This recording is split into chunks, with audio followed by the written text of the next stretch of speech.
Maka datanglah orang-orang Farisi kepadanya untuk mencobai dia. Mereka bertanya, apakah diperbolehkan orang menceraikan istrinya dengan alasan apa saja? Jawab Yesus, tidakkah kamu baca bahwa Ia yang menciptakan manusia sejak semula menjadikan mereka laki-laki dan perempuan? Dan firman-Nya, sebab itu laki-laki akan meninggalkan ayah dan ibunya dan bersatu dengan istrinya, sehingga keduanya itu menjadi satu daging.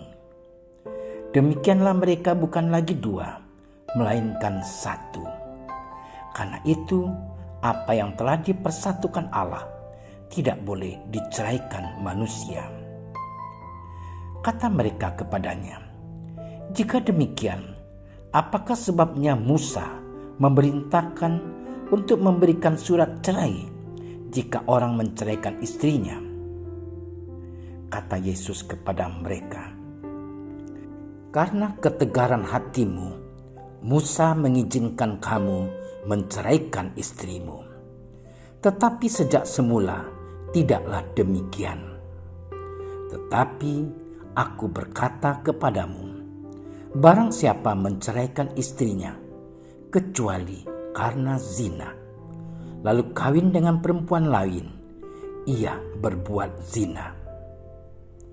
Murid-murid itu berkata kepadanya, jika demikian halnya hubungan antara suami dan istri, lebih baik jangan kawin.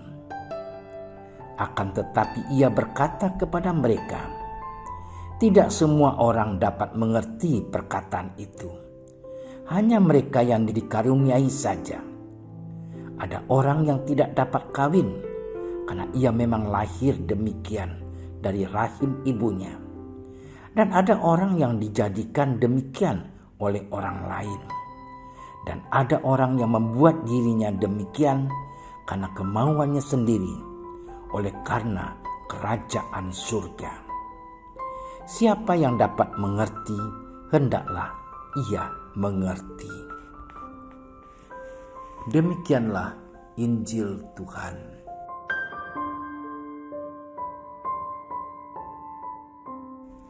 Saudara-saudari yang terkasih, sering orang bertanya kepada pastor, mengapa kita orang Katolik tidak boleh bercerai? Dan walaupun dilarang, nyatanya masih banyak orang yang bercerai.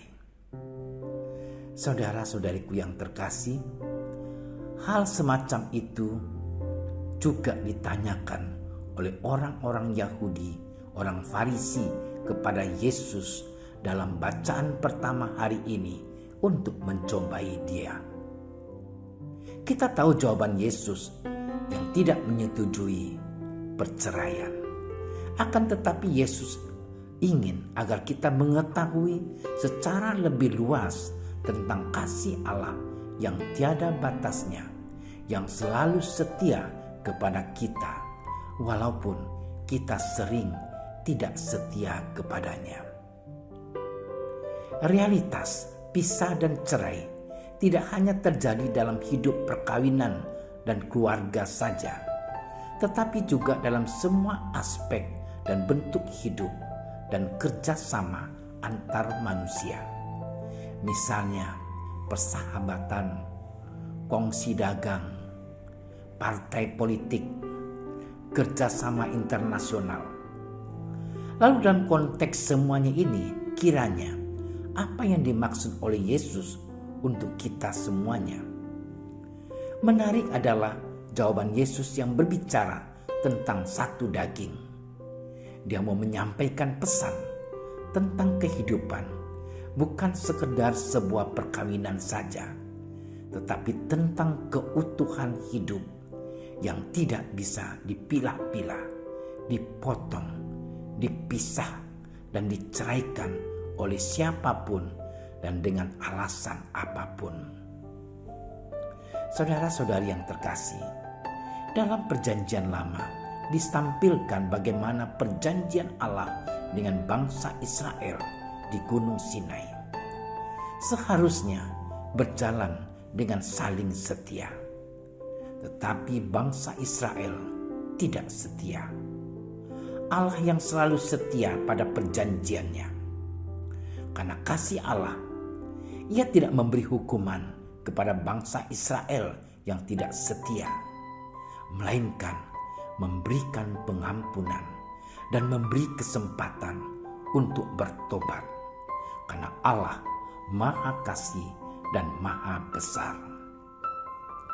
Saudara-saudariku yang terkasih, kehidupan berkeluarga diikat oleh perjanjian perkawinan antara suami dan istri yang menjadi lambang kasih Allah kepada gerejanya. Sungguh terikat dan tak terceraikan. Kasih setia itu dasar utama dalam hidup berkeluarga. Tidak ada kasih, maka kehidupan berkeluarga akan berantakan. Kasih suami istri menjadi lambang kasih Tuhan kepada gerejanya. Tak ada gereja tanpa Kristus. Demikian pula, di mana ada suami, di situ ada istri. Sebagaimana Kristus selalu setia, demikian diharapkan dalam relasi suami istri. Harus selalu memperjuangkan kesetiaan satu sama lain. Kemampuan untuk mengampuni merupakan kekuatan bagi suami istri untuk bisa setia satu sama lain. Sebagai anggota gereja, kita pun diharapkan untuk setia kepada Kristus. Kita sudah dibaptis dan mengucapkan janji baptis. Mari kita melihat sejauh mana kita sudah melaksanakan janji baptis kita.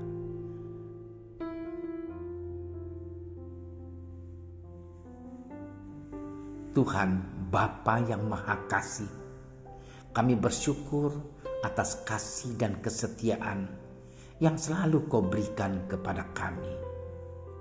Ajarkan kami untuk selalu setia satu sama lain, terutama di dalam hidup berkeluarga dan hidup menggereja. Semoga kami semakin mampu menjadi tanda kasih-Mu kepada semua orang. Amin. Terima kasih sudah menyaksikan renungan hari ini. Jangan lupa like, subscribe, dan aktifkan tombol loncengnya agar Anda yang pertama mendapatkan notifikasi updatean renungan harian dari Komsos Keuskupan Padang. Dan bagikan ke sosial media agar saudara-saudara kita dapat mendengarkan dan merenungkan firman Tuhan.